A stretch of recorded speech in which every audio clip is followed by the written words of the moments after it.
I'm reminded of the great political philosopher Lily Tomlin, who said, "No matter how cynical I get, it's hard to keep up." Julian, Greens, like most Americans, are disgusted by the collusion between Wall Street, multinational corporations, and our own government. We know, as most Americans do, that these large corporations are no longer merely exercising power. They are literally ruling over us. In your book, When Google Met WikiLeaks, you describe, quote, a special relationship, end quote, between Google, the U.S. State Department, and Hillary Clinton. Could you talk about that, please? Well, I just want to correct very quickly some false reporting. Very interestingly, when we published the DNC leaks, the New York Times, which has picked its favorite candidate, as has Bloomberg, which is Hillary Clinton, said that I intended to harm Hillary Clinton. This is what we've been doing for 10 years. It was a completely fabricated story by Charlie Savage. Okay, but yes, we are very interested in power and publishing the truth about power so people can work out, however they choose, to reform power. And so Google is a kind of new power on the block, so we're interested in it, and we're also interested in Hillary Clinton when she was Secretary of State and now running for presidential candidacy.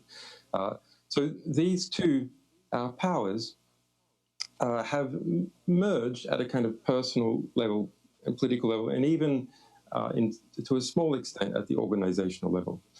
So that book written 3 years ago has been proved to be very prescient. The chairman of Google, who was the CEO of Google, Eric Schmidt, has started about a year ago a company to run Hillary Clinton's digital campaign. Google has attended the White House on average over the last 4 years once per week, more than any other single company. It spends more money lobbying Washington, D.C. than any other single company. Hillary Clinton's former staffer, Jared Cohen, was hired by Google in 2009 to head up Google's internal think tank.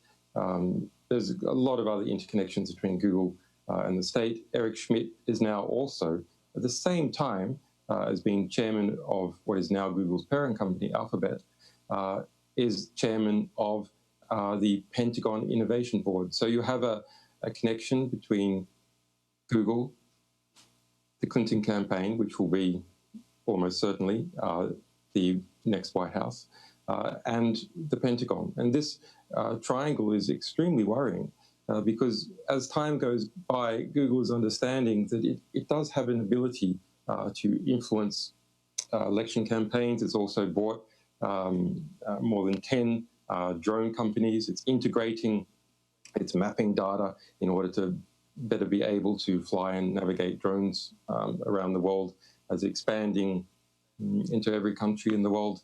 And it has a very strange quasi-religious vision of the future, this vision of the singularity. It's really, go and research that. It's very disturbing what they believe in Silicon Valley, but they believe they can create a massive artificial intelligence more powerful than any human being or any society's ability to think.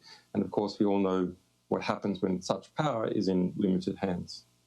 And so Google in the White House will be essentially an unregulatable company. It's a question whether it's already unregulatable, but you can just completely forget about any kind of antitrust legislation being used on Google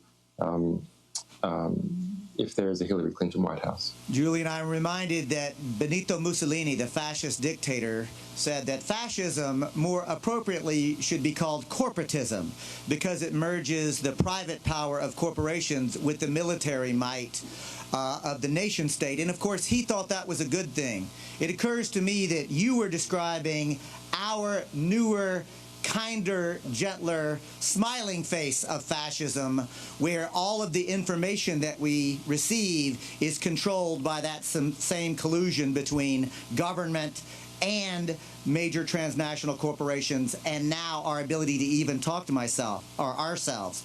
Am I being overdramatic, or do I understand you correctly? Well, it could be both. It could be both. No, it is possibly the most serious issue. The potential threat of nuclear war, I think, is perhaps the other one. Yes, there is a merger going on at a rapid pace between the largest American corporations and the traditional aspects of the US state, the military intelligence aspects. I mean, that's been there for a long time, frankly, with Northrop Grumman, General Dynamics, General Electric, etc. But this is a new generation, and Eric Schmidt wrote in his book about Google and the world that what Lockheed Martin and other aerospace companies were to the 20th century, high-tech companies will be to the 21st century. And that's very much their vision, to integrate with Washington to prevent antitrust regulation and to be part of that family of traditional DC-mediated power.